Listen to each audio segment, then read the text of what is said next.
أعوذ بالله من الشيطان الرجيم. بسم الله الرحمن الرحيم. السلام علیکم ورحمۃ اللہ وبرکاتہ۔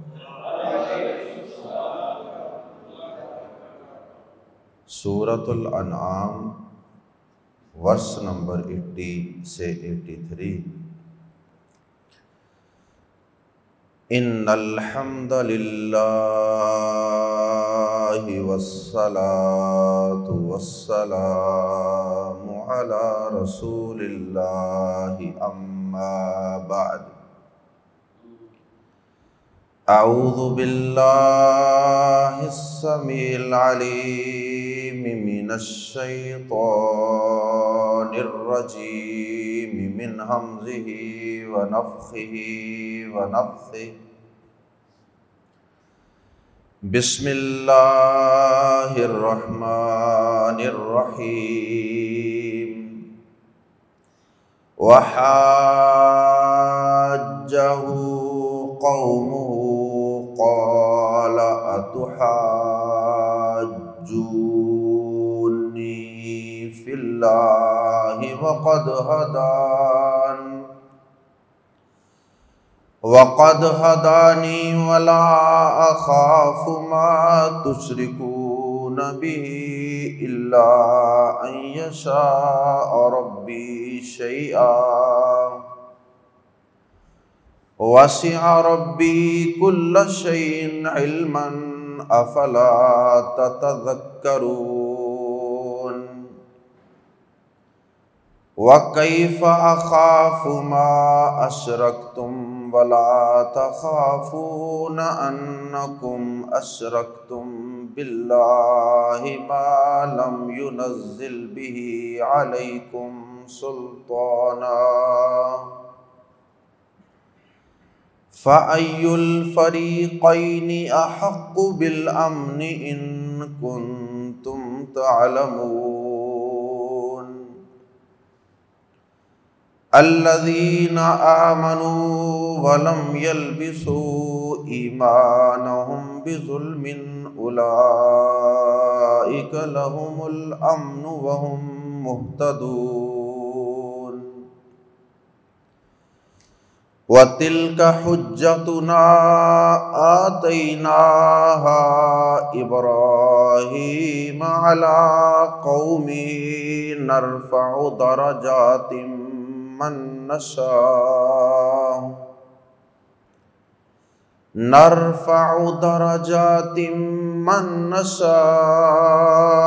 إِنَّ رَبَّكَ حَكِيمٌ عَلِيمٌ۔ حضرت ابراہیم علیہ السلام اپنے والد اور قوم کے دیگر افراد کو اللہ کی توحید سکھاتے اور سمجھاتے رہے، لیکن قوم نے تو شاید نہ ماننے کا عزم کر رکھا تھا، ہر بات کا کوئی نہ کوئی جواب نکال رکھا تھا۔ مثال کے طور پہ ایک جواب ان کا سورہ زخرف کے اندر اللہ پاک نے بیان کیا، کہتے کہ انا وجدنا آباءنا علی امۃ، ہم نے اپنے باپ دادا کو، اپنے بڑوں کو ایسا ہی کرتے پایا ہے، بس ان سے یہ چیز ہمیں منتقل ہوئی ہے، وہ ایسے کرتے تھے ہم بھی ایسے ہی کریں گے۔ اب یہ کوئی جواب تو نہیں ہے۔ بہرحال ابراہیم علیہ السلام نے بتوں کو توڑ کر کبھی اجرام فلکی سورج چاند ستاروں کی بے بسی ان پر واضح کر کے، کبھی اس دور کے بادشاہ جسے لوگ نمرود کہتے ہیں، جو لوگوں میں نمرود کے نام سے مشہور ہے، کبھی اس کے ساتھ مناظرہ کر کے اس کو بے بس کر کے ابراہیم علیہ السلام اپنی قوم پر توحید کو واضح کرتے رہے اور یہ بتاتے رہے کہ اللہ کے علاوہ کوئی مشکل کشا نہیں، حاجت روا نہیں، نفع نقصان کا مالک نہیں، کوئی حقیقی الہ اور معبود نہیں۔ لیکن جب قوم سے کسی طرح بھی بن نہ پڑی، نہ کسی مناظرے کے اندر ابراہیم علیہ السلام کا وہ مقابلہ کر سکے، نہ ابراہیم علیہ السلام کے مضبوط دلائل کا ہی وہ توڑ کر سکے، تو پھر جس طرح ہمیشہ اہل باطل کرتے ہیں وہی طریقہ انہوں نے اختیار کیا۔ وہ ابراہیم علیہ السلام کو دھمکیاں دینے پر اترا۔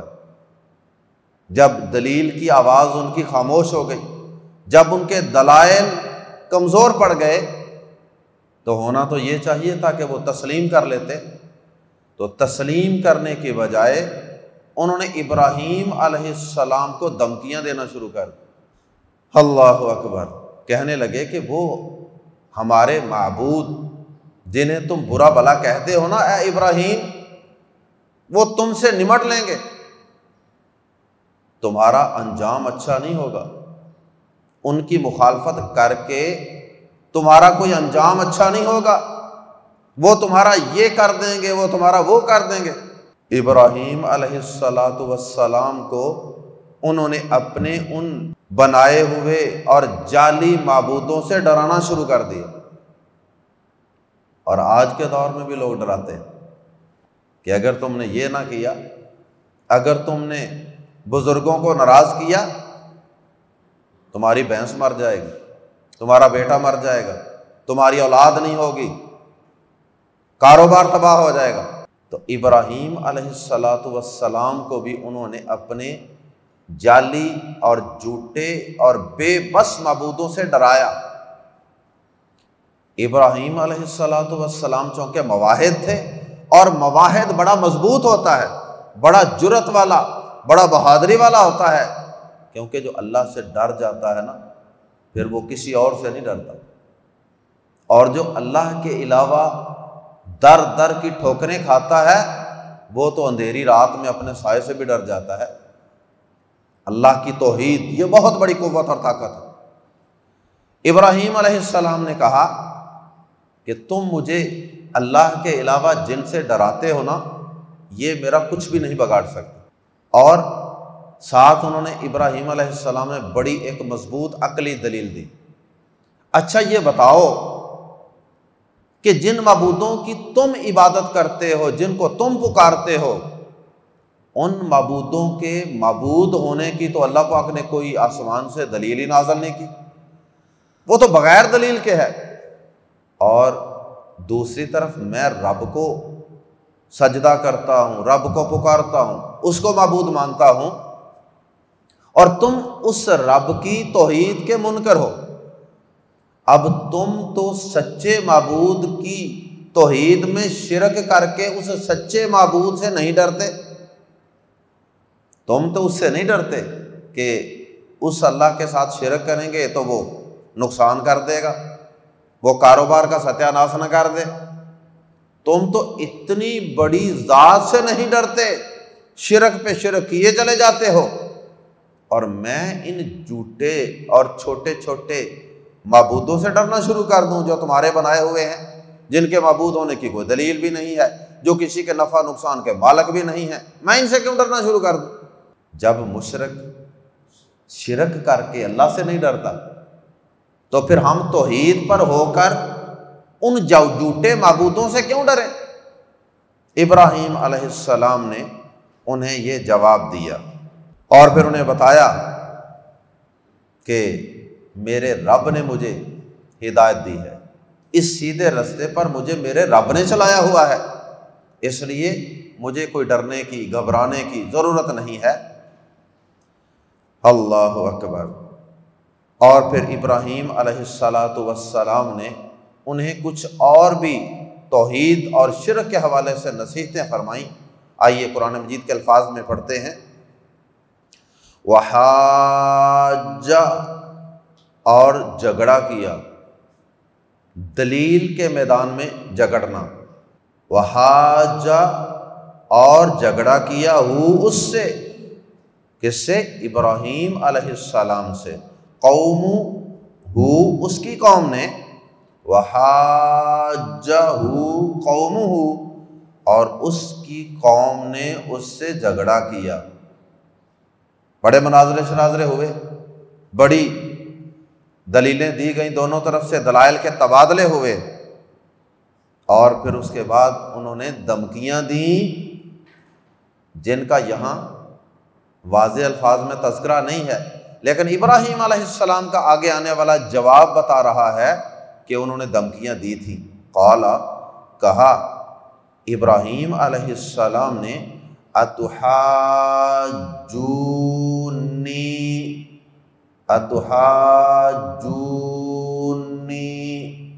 کیا تم مجھ سے جھگڑتے ہو؟ یہ اصل میں تھا الگ ہے، تحاجون تم جھگڑتے ہو، نی مجھ سے، تو یہ دو نون اکٹھے ہو گئے تھے، ان پر شد لگا دی گئی ہے، تو اتحاجون نی کی بجائے نی الگ الگ پڑھنے کی بجائے دونوں پہ شد لگا کے دونوں کو اکٹھا کر دیا گیا، اتحاجونی کیا تم مجھ سے جھگڑتے ہو، فی اللہ اللہ کے بارے میں، اللہ کی توحید کے بارے میں جھگڑتے ہو، ثابت کرتے ہو کہ اللہ کے علاوہ اور ہستیاں بھی ہیں۔ وقد واو کا معنی اور بھی ہوتا ہے، قسم بھی ہوتا ہے، اور واو کا معنی حالانکہ، جبکہ، واو حالانکہ، قد یقیناً، وقد حالانکہ یقیناً، ہدایت دی ہے نی مجھے، ہدایت دی ہے نی مجھے، نون زیر نی کے بعد چھوٹی یا تھی جو حذف کر دی گئی ہے، عربی زبان میں اکثر یہ حذف کر دی جاتی ہے، اور اس کی نشانی نون کے نیچے جو زیر ہے اس کی شکل میں موجود ہے، ہدانی مجھے ہدایت دی ہے، وقد ہدانی حالانکہ یقیناً اس نے مجھے ہدایت دی ہے، اسی اللہ نے مجھے اس توحید والی راہ پر چلایا ہے، اور اسی رب کے بارے میں تم مجھ سے جھگڑتے ہو۔ یہ جو توحید والی راہ ہے نا، یہ مجھے میرے رب نے بتائی ہوئی، یہ جو دیگر معبودوں کی تردید کرنا اور ان کا انکار کرنا اور انہیں پوجنے سے، انہیں پکارنے سے انکار کر دینا، یہ کوئی میری ذاتی سوچ یا ذاتی اختراع نہیں ہے، یہ مجھے میرے رب نے ہی رستہ سجایا ہے، بتایا ہے۔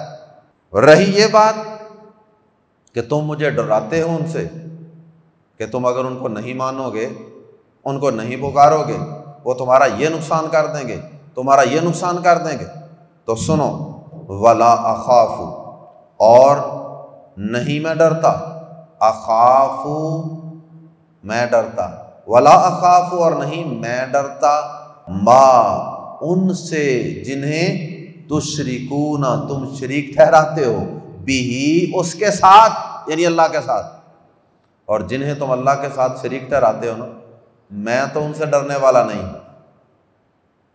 اللہ ہاں ایک صورت ہے، وہ تو میرا بال بھی بیکا نہیں کر سکتے، ہاں ایک صورت ہے مجھے نقصان پہنچنے کی، اور وہ کیا ہے؟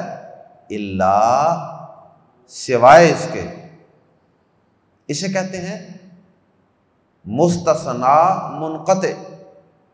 عام طور پہ جو مستثنا ہوتا ہے نا، وہ پیچھے والے جملے کے ساتھ متعلق ہوتا ہے، اس کے متعلق بات ہوتی ہے، لیکن کبھی کبھی یہ مستثنا بالکل پچھلے جملے کے الٹ ہوتا ہے، اسے کہتے ہیں مستثنا منقطع۔ ابھی میں اس کو مزید واضح کرتا ہوں، الا مگر، ان کے یشاء چاہے، ربی میرا رب شیء کچھ، مگر یہ کہ میرا رب کچھ چاہے۔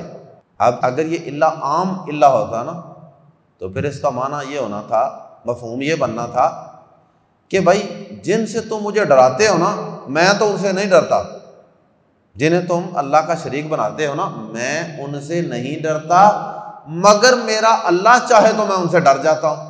یہ مطلب نکلتا ہے اگر یہ عام اللہ ہو، جبکہ ایسی بات نہیں۔ اللہ نے کیوں چاہنا ہے کہ ابراہیم علیہ السلام ان سے ڈریں؟ اللہ نے کیوں چاہنا ہے کہ میرا موحد بندہ ان جھوٹے الہوں سے ڈرے؟ اس لیے یہاں اللہ جو ہے وہ مستثنا منقطع ہے۔ اس کا مطلب یہ ہے کہ وَلَا أَخَافُ مَا تُشْرِكُونَ بِهِ، اور نہیں میں ڈرتا ان سے جنہیں تم اس کا شریک ٹھہراتے ہو، الا، ہاں ایک صورت ہو سکتی ہے مجھے نقصان پہنچنے کی، ان سے تو نہیں میں ڈرتا، لیکن اگر میرا رب خود ہی مجھے کو نقصان پہنچانا چاہے تو وہ اللہ کی مرضی سے ہوگا نا، ان کی مرضی سے نہیں ہوگا۔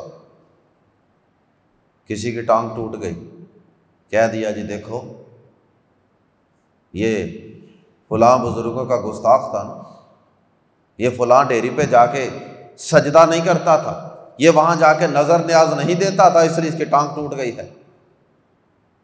تو یہ جو ٹانگ ٹوٹی ہے نا، جو مواحد ہوتا ہے اس وقت اس کا یہ عقیدہ ہوتا ہے الا ان یشاء ربی شیئا، کہ یہ بھی میرے رب کی وجہ سے، میرے رب کے چاہنے سے مجھ پر یہ آزمائش آئی ہے، اس کا ان سے اس ڈیری پر سجدہ نہ کرنے سے کوئی تعلق نہیں ہے، وہ کسی نفع نقصان کے مالک نہیں ہے۔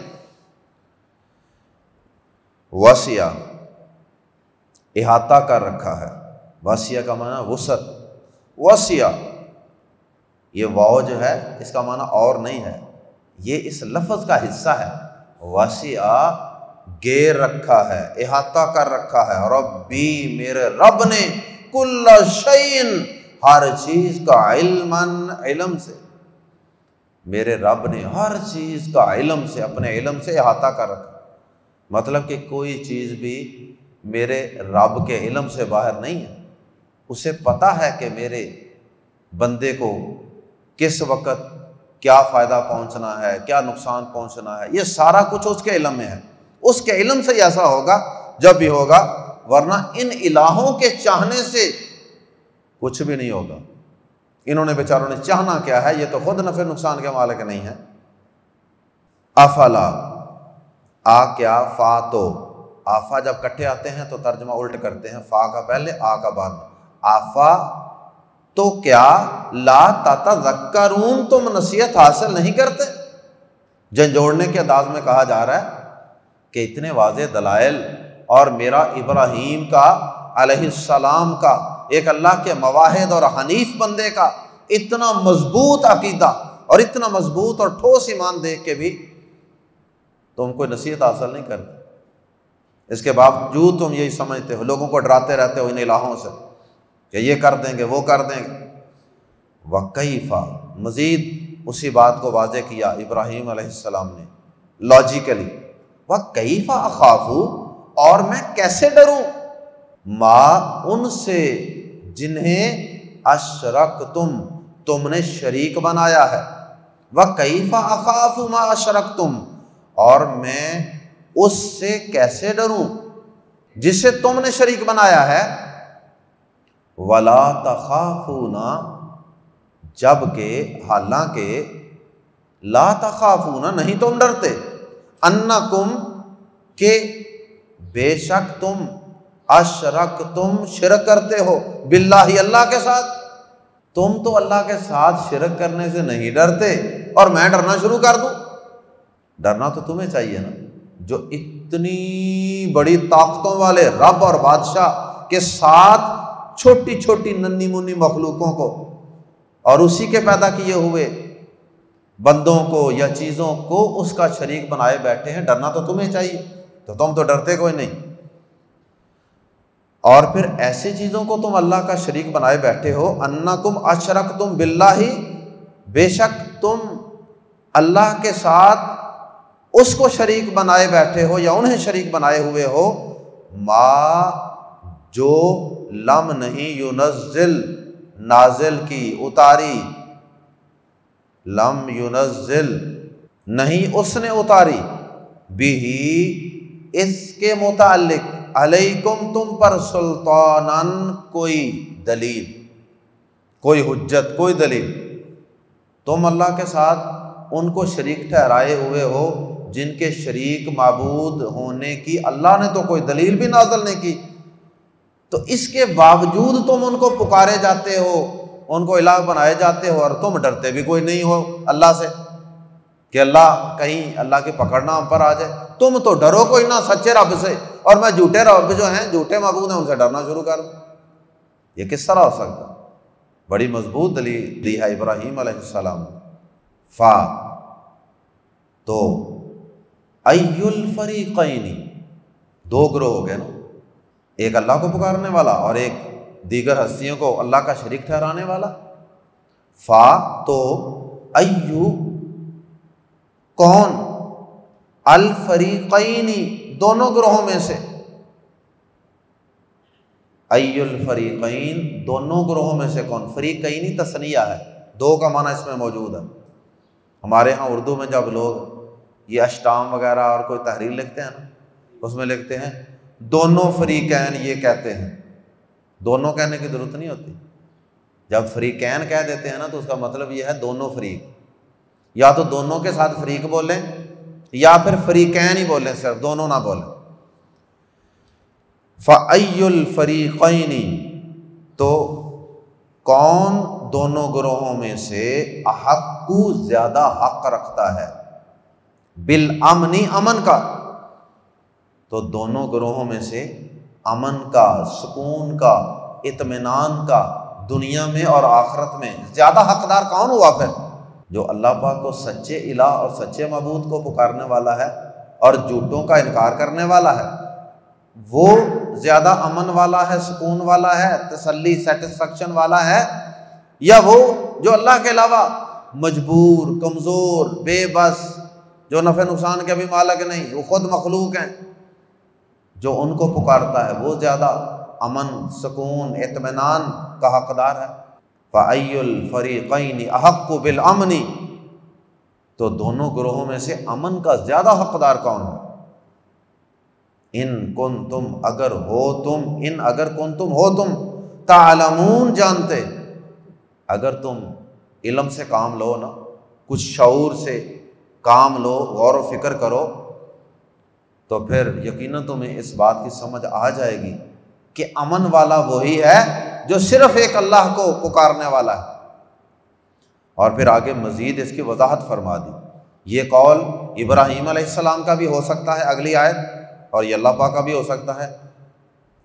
الذین وہ لوگ جو آمنو ایمان لائے، ولم اور نہ، یلبسو انہوں نے ملایا، ولم یلبسو اور انہوں نے نہیں ملایا، ایمانہم اپنے ایمان کو، بھی ساتھ ظلمن بڑے ظلم کے، انہوں نے اپنے ایمان کو بڑے ظلم کے ساتھ نہیں ملایا۔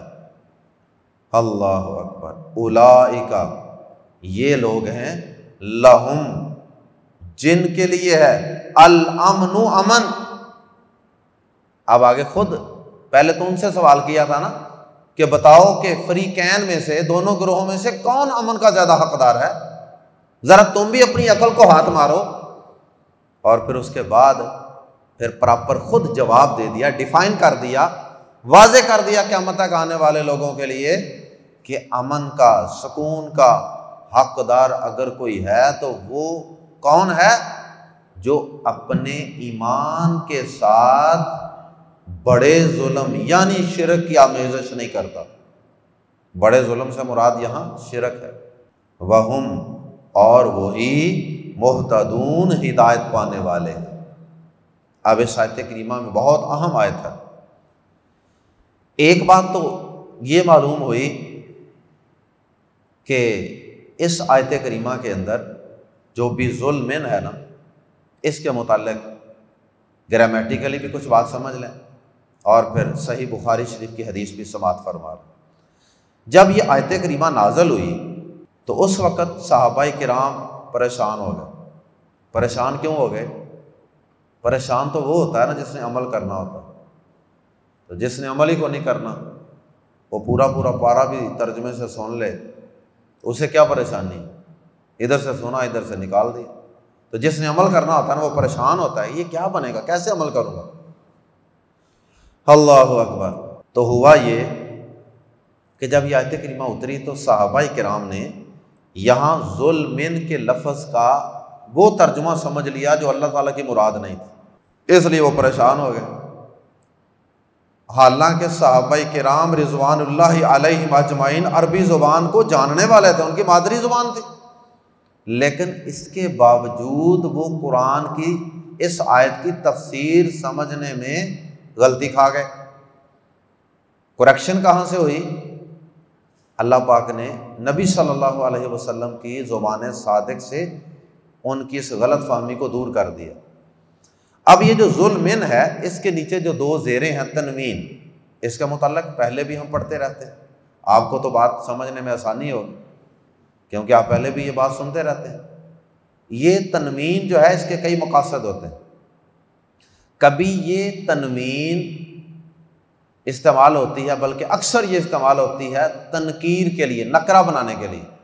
تو جب یہ نکرہ کے طور پہ استعمال ہوتی ہے تو پھر اس میں کسی گروہ کا ہر فرد ہی شامل ہوتا ہے۔ مثلا جب ہم کہتے ہیں نا کتابن، تو اس کا مطلب کیا ہوتا ہے کہ کتاب کی جو فیملی ہے نا کتابوں کی، اس کا ہر فرد اس میں موجود ہے، کوئی بھی کتاب، ہر کتاب ہی اس میں آ جائے گی۔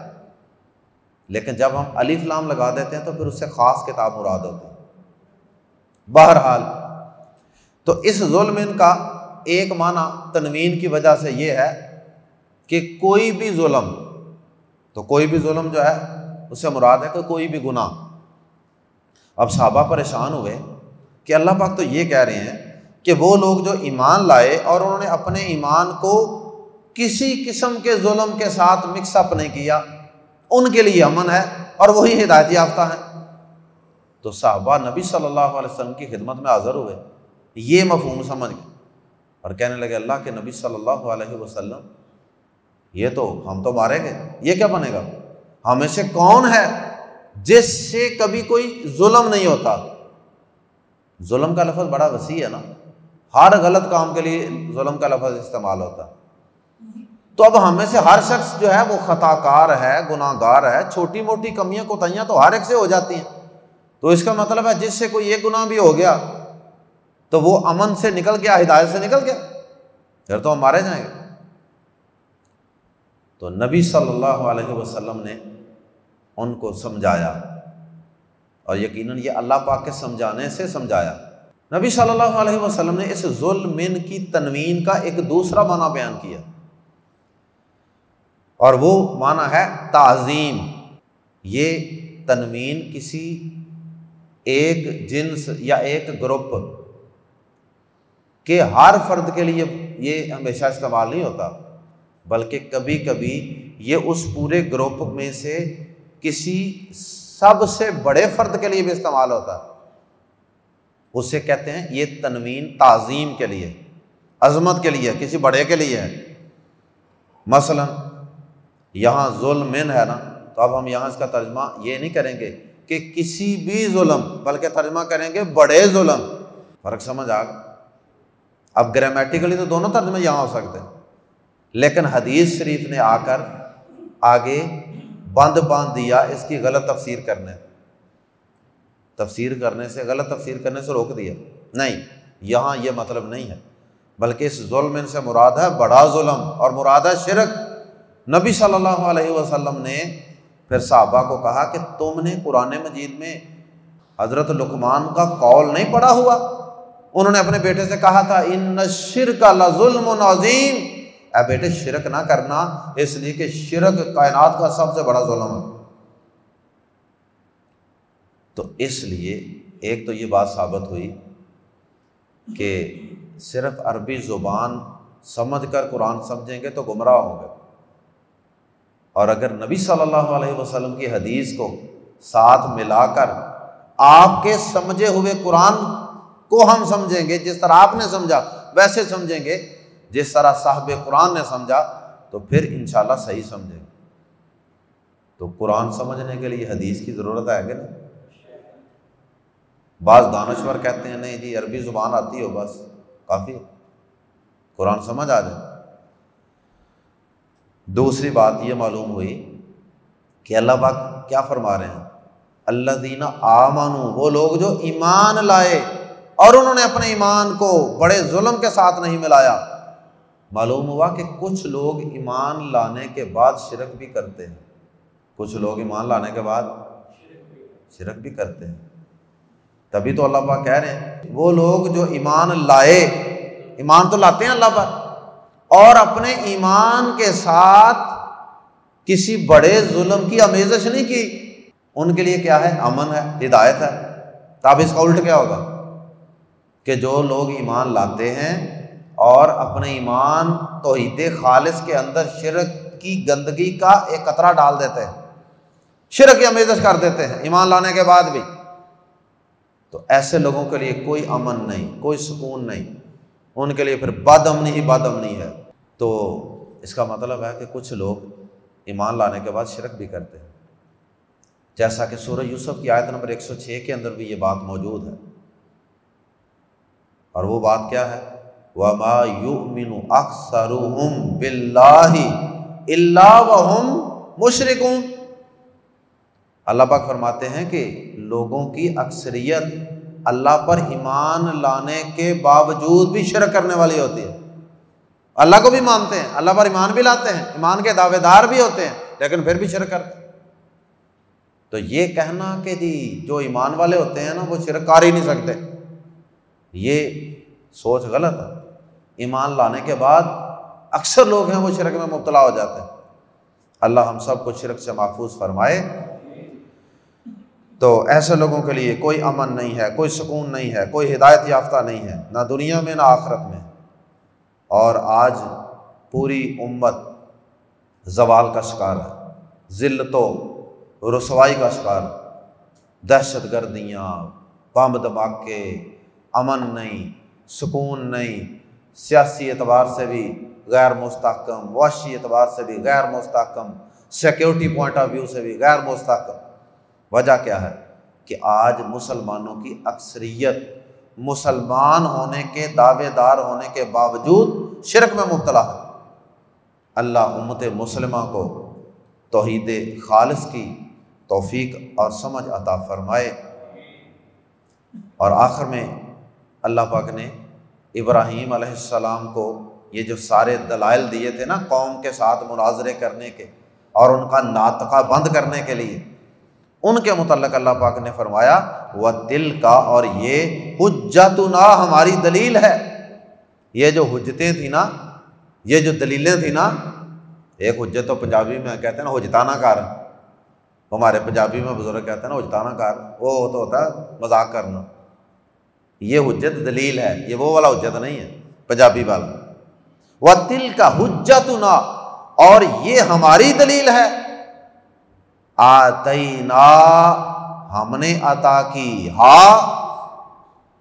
اسے، کی ضمیر لوٹ رہی ہے حجتن کی طرف، حجتن کی طرف، آتینا، ہم نے دی، یہ دلیل کس کو؟ ابراہیم علیہ السلام کو، علی خلاف، یا پر، قومی ہی، اس کی قوم کے۔ اور یہ ہماری دلیل ہے جو ہم نے ابراہیم کو اس کی قوم کے مقابلے میں دی۔ یہ ساری دلیلیں اللہ تعالیٰ کہتا ہے یہ ہم نے سکھائی تھی۔ اور بعض لوگ یہ کہتے ہیں وہ جو ستارے، چاند اور سورج والا انداز تھا نا توحید سمجھانے کا ابراہیم علیہ السلام کا، گزشتہ آیات میں ہم نے پڑھا، بعض لوگ کہتے ہیں جی نہیں، وہ ابراہیم علیہ السلام نے بچپن کے اندر خود ہی غور و فکر کر کے توحید کو سمجھتے رہے تھے، تو پہلے انہوں نے سوچا کہ یہ ستارے کو پوجتا ہوں، پھر انہوں نے دیکھا کہ یہ تو غائب ہو جاتے ہیں، پھر انہوں نے چاند کو پوجنا شروع کر دیا، اور پھر کافی عرصہ لگا، پھر وہ سورج کی طرف چلے گئے، پھر آہستہ آہستہ وہ توحید کی طرف چلے گئے، اللہ کی طرف۔ تو یہ بات غلط ہے، پیغمبر اس طریقے سے توحید کو نہیں سیکھتا کہ کچھ دیر تک وہ شرک کرتا رہے، ستاروں کو پوجتا رہے، چاند کو پوجتا رہے، سورج کو پوجتا رہے، اور بعد میں اللہ کی طرف آئے۔ پیغمبر ایسا نہیں کر سکتا۔ وہ ابراہیم علیہ السلام کو اللہ پاک نے ایک طریقہ بتایا تھا، ایک ٹرک بتایا تھا ان کو توحید سکھانے کے لیے کہ آپ اس طرح کریں، یہ ایک مناظرے کا انداز تھا۔ تو اللہ پاک نے اس کا بھی جواب دے دیا کہ وَتِلْكَ حُجَّتُنَا آتَيْنَاهَا إِبْرَاهِيمَ عَلَىٰ قَوْمِهِ، یہ ساری دلیلیں تو ہم نے ابراہیم علیہ السلام کو سکھائی تھی ان کی قوم کے مقابلے میں۔ نرفع درجات، یہ ساری دلیلیں دے کر ہم نے ابراہیم کو اپنی قوم پر غالب کر دیا تھا، اپنی قوم سے اونچا کر دیا تھا، دلائل کے اعتبار سے بھی، مقام اور رتبے کے اعتبار سے بھی، عزت اور وقار کے اعتبار سے بھی۔ نرفع، ہم بلند کرتے ہیں، درجات، درجوں میں، من نشاء، جسے ہم چاہتے ہیں۔ توحید سکھا کے ہم نے ابراہیم علیہ السلام کے درجے بلند کر دیے۔ ان ربک، بے شک آپ کا رب، حکیم علیم، کمال حکمت والا، سب کچھ جاننے والا ہے۔ اللہ ہم سب کو توحید کے دلائل سمجھ کر لوگوں کو بتانے کی، سمجھانے کی توفیق عطا فرمائے، اور اللہ ہمیں توحید پر زندہ رکھے، اور توحید کے ذریعے سے اللہ ہمیں دنیا میں بھی امن، سکون اور ہدایت عطا فرمائے، اور مرنے کے بعد بھی اللہ ہمیں امن، سکون اور ہدایت عطا فرمائے۔ سبحانک اللہم و بحمدک، اشہد ان لا الہ الا انت، استغفرک و اتوب الیک۔